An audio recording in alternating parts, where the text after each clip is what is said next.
me to church and I'll worship at her altar. Take me to church and I'll wash away my sins. But those doors won't open for us. Hello, everybody. Hi, my name is Chris Adams. That song that was playing right there was Kyle Kavanagh, C-A-V-A-G-H,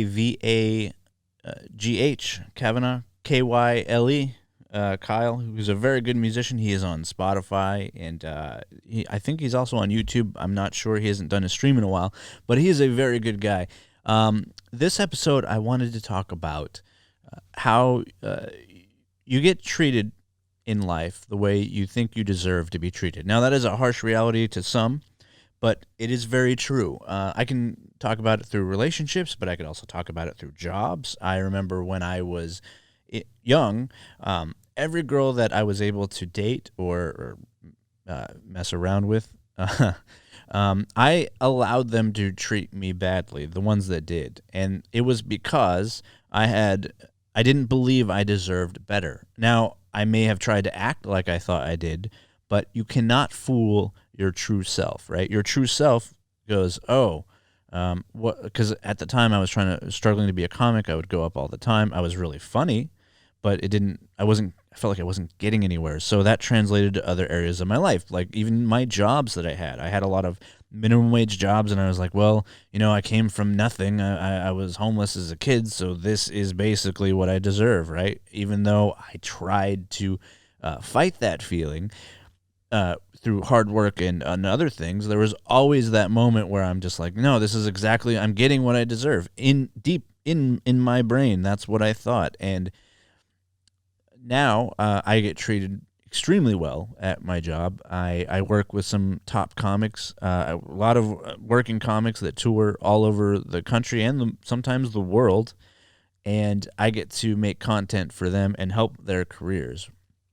Now, the reason why a lot of people have that inner, I would say, what is it? The inner self-esteem issues, it's because it could be because of past trauma. Like for me, I definitely have some issues with abandonment for sure. I mean, my mom dying at 9 doesn't make you, trust people very much. So of course, having to deal with those issues and learning that, and really taking in the issues I had and focusing and using not my mind, because you can't outthink your problems. I don't care how smart you are. You have to work through them, and so finding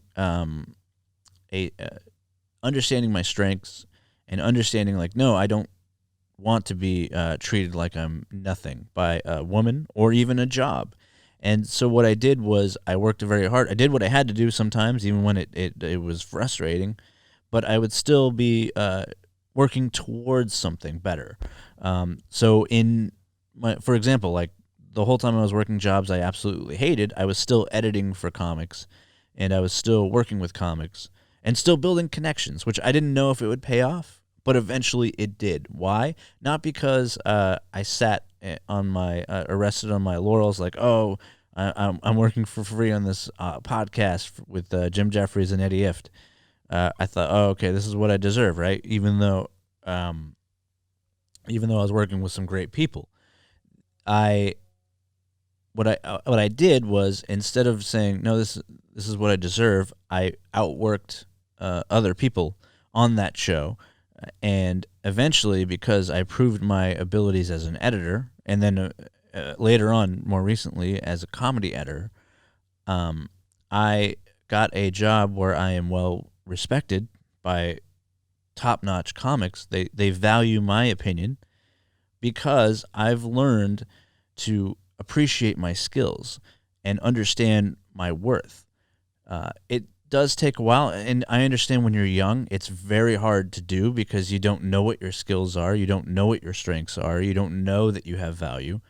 But you do absolutely. Everyone has a value. It may be different. Like my value was that I study comedy like I used to study history. I used to read entire textbooks, and so the way I study comedy is I break it down into different aspects, because comedy is a lot like music. There's the rhythm, but then there's the hook, then there's this part, then there's a Then there's the beat. That there's so many different elements that people don't even understand about comedy that I actually really do understand, and I love breaking it down into its individual parts and then putting it back together. Even for my own jokes, I am learning how to always better those jokes and how to better a performance and everything. So in order to get treated better in life, you have to really work on yourself, right? So if you aren't being treated well, what you have to do is learn how to better the things that you don't like. And it's very difficult, and it's sometimes very painful, and you have to be very honest. You can't sugarcoat anything. You have to just be like, no, this is, I'm like the women that would cheat on me. It was my fault because I allowed them to do that, because they could sense inside me that I felt that's what I deserved. And so now I don't put up with that at all. Any woman that I date now, they have to have certain things together. They also have to be motivated, like I'm motivated. I'm extremely motivated. I work very hard at my job, and I want someone. And I'm seeing someone now. We'll see. We'll see how it goes, because no matter how much standards you put on it, people are going to be people. But I don't put up with things as like I used to when I was younger, because now I realize I have worth and I have value, and I have something to add to a relationship, and something that not a lot of people have. And so once you really assess your strengths, your weaknesses, and understand where you can make a change, it can be small at first, but where you can make changes if something isn't working for you, that will help you improve your life, and you will be treated better by other people.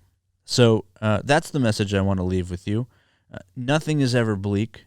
You can always make changes, and be honest with yourself about what needs to change. If something is wrong, really evaluate it and figure out what you can do to make it better.